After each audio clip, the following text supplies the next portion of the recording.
Admiral Kayla Voss stood alone on the bridge of the ISS Horizon, the flagship of the Perseus Expanse Defense Array.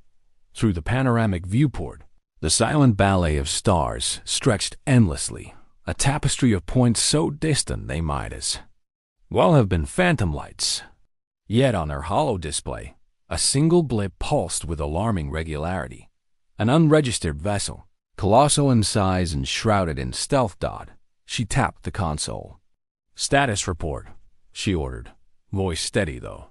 Her heart raced. Lieutenant Merrick, her communications officer, scrolled through streams of data.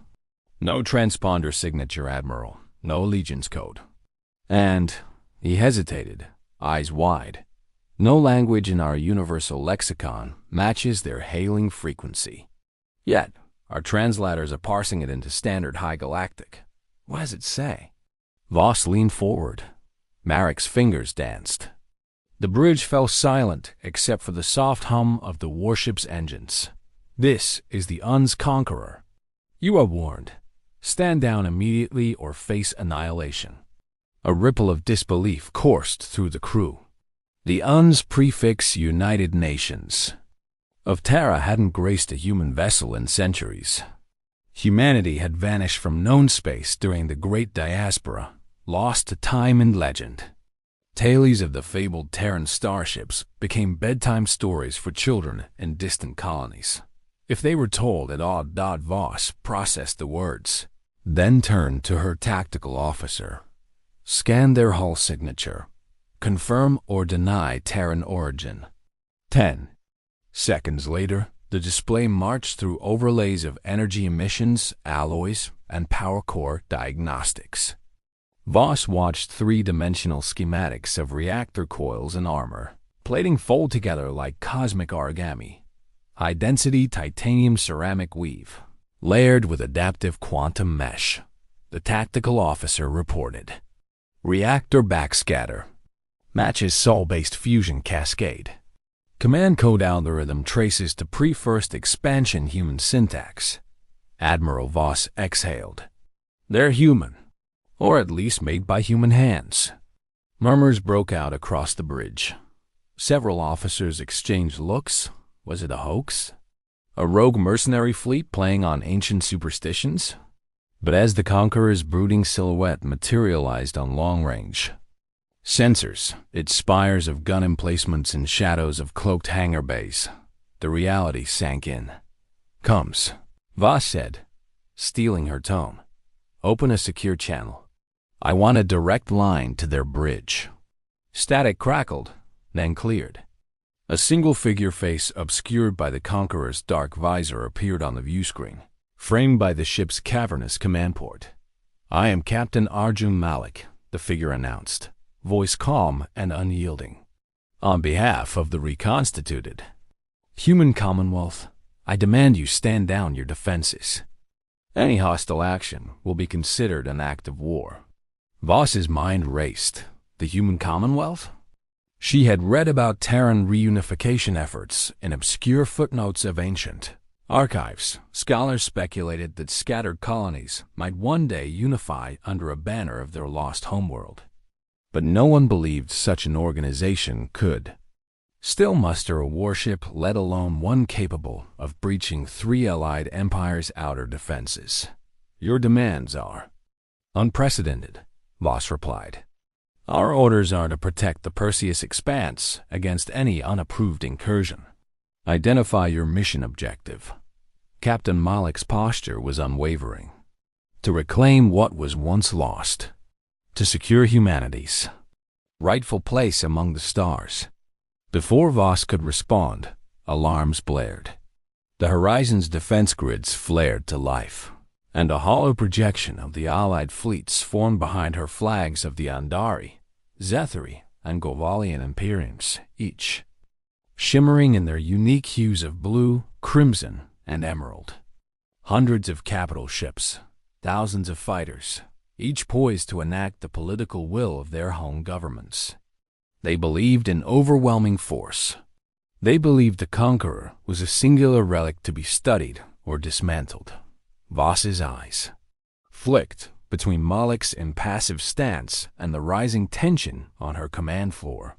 She weighed her choices: stand down and invite unknown consequences, or engage and risk igniting a war whose outcome was uncertain. "Lieutenant," she said at last, voice low, "initiate full alert. Prepare to engage if they fire. But hold your salvo until I give the order."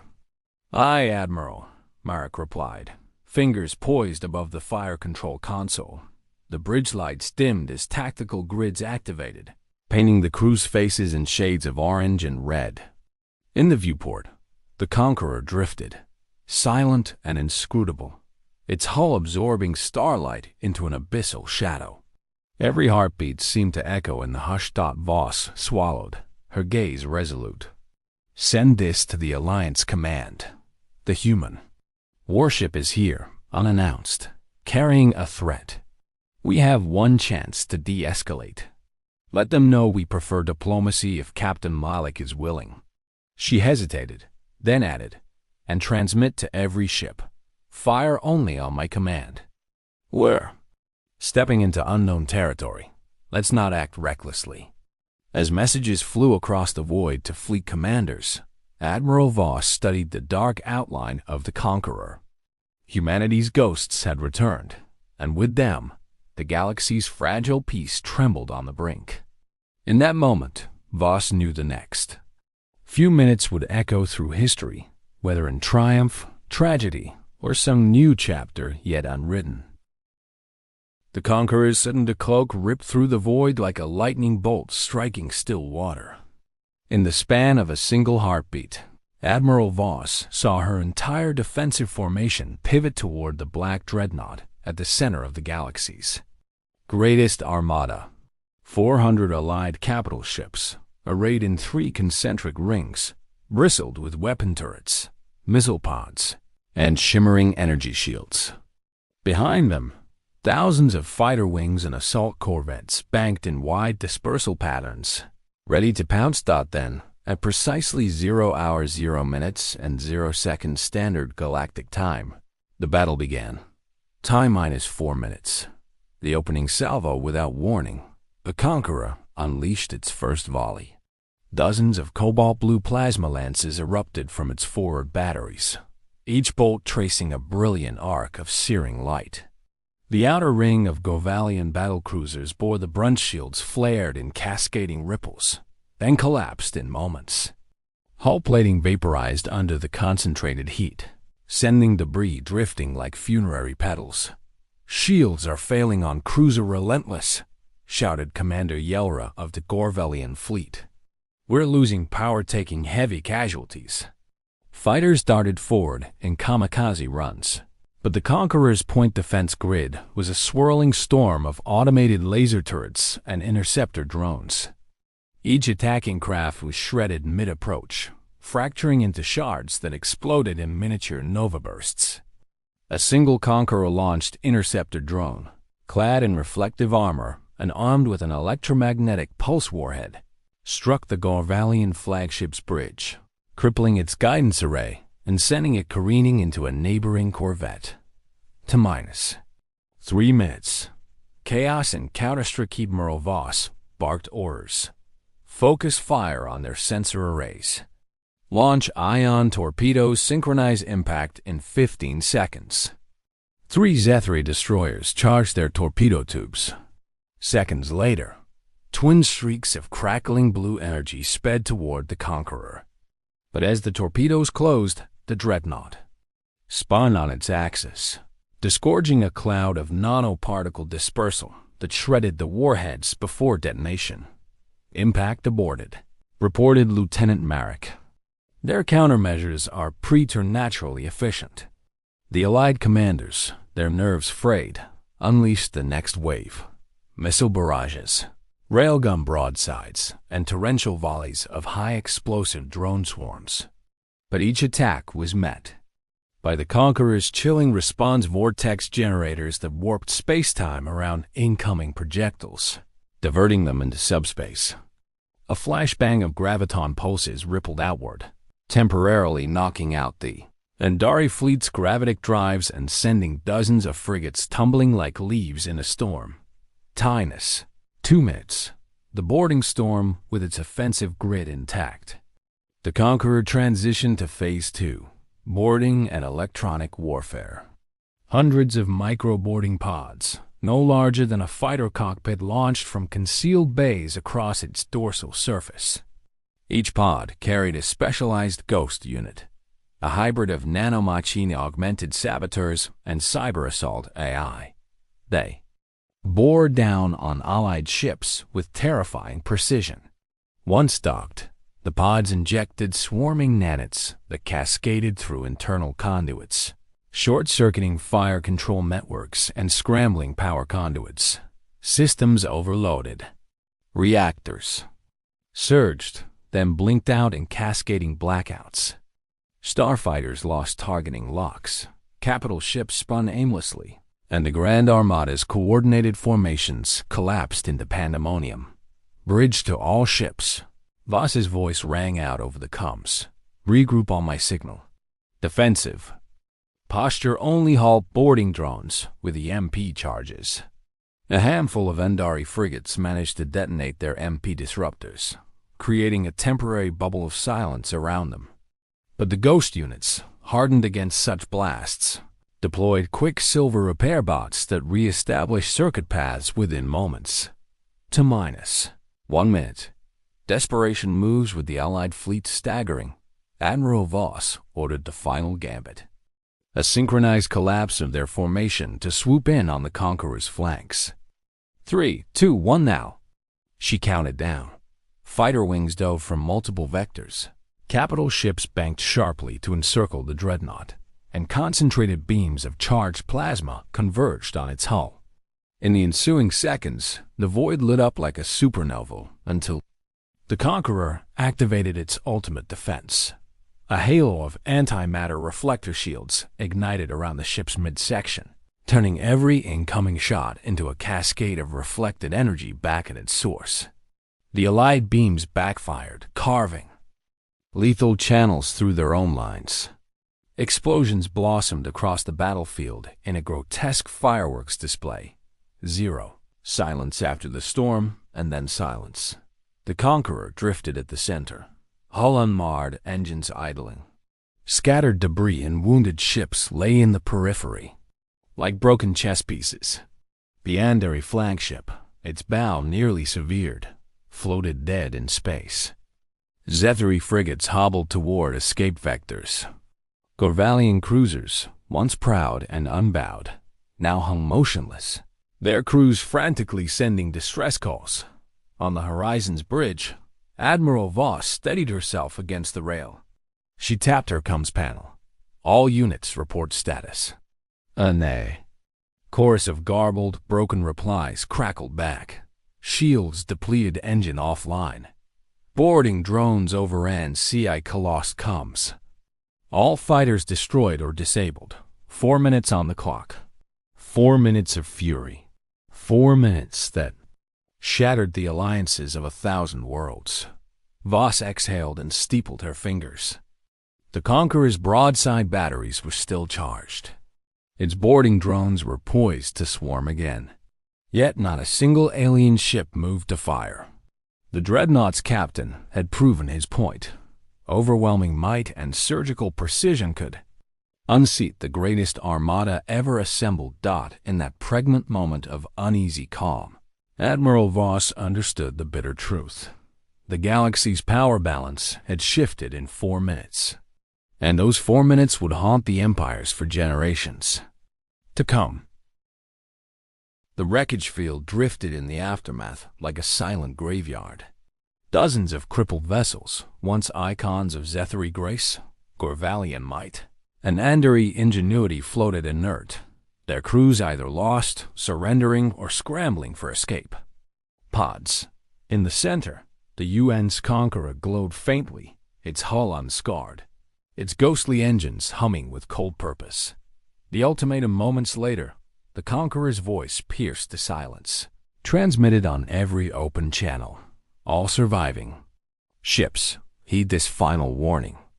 Human sovereignty is restored. Lay down your arms and pledge allegiance to the human commonwealth within the next 2 standard hours. Resistance will be met with total eradication.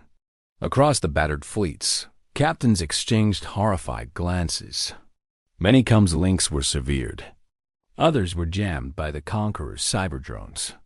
Those who could still receive the message trembled at the ultimatum, a death sentence, or a chance at survival under new rule. Admiral Voss, her uniform singed at the shoulders, activated her portable holo-terminal. She keyed a broadcast to every admiral still under her command. This is Admiral Kayla Voss of the ISS Horizon. We cannot match their might directly. Regroup at Rally Point Sigma 7. If we cannot defeat them, we must buy time to evacuate Key worlds and forge alliances, perhaps even with rogues among the human colonies. Do not surrender until we weigh every option. As her words echoed through broken speaker grids, small groups of fighters and frigates limped toward the designated coordinates. Hope flickered despite the devastation, a defiance born of desperation.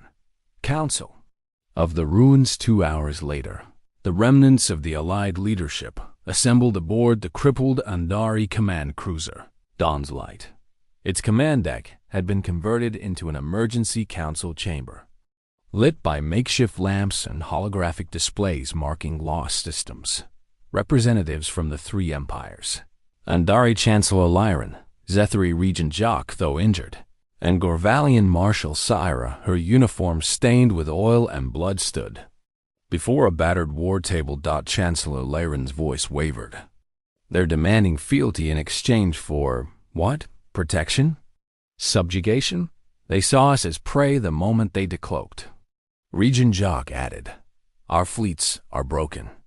I can't even muster enough ships to blockade a single star. Marshal. Syra slammed her fist on the table. Then we must negotiate temporarily. Gather intelligence on this human commonwealth. We need to know their true strength, their numbers, their politics. If we can sow discord among them, if we can find human factions opposed to Malik's command. Admiral Voss, summoned as the highest surviving non-human officer, tapped her datapad. There are rumors of dissident Terran worlds colonies that rejected reunification millennia ago. Scattered enclaves on the rim, beyond even our charts. If we can contact them, they may see us not as enemies, but as allies against a common threat. The council fell silent, contemplating the fragile thread of hope that Voss offered. Seeds of rebellion back aboard the Conqueror.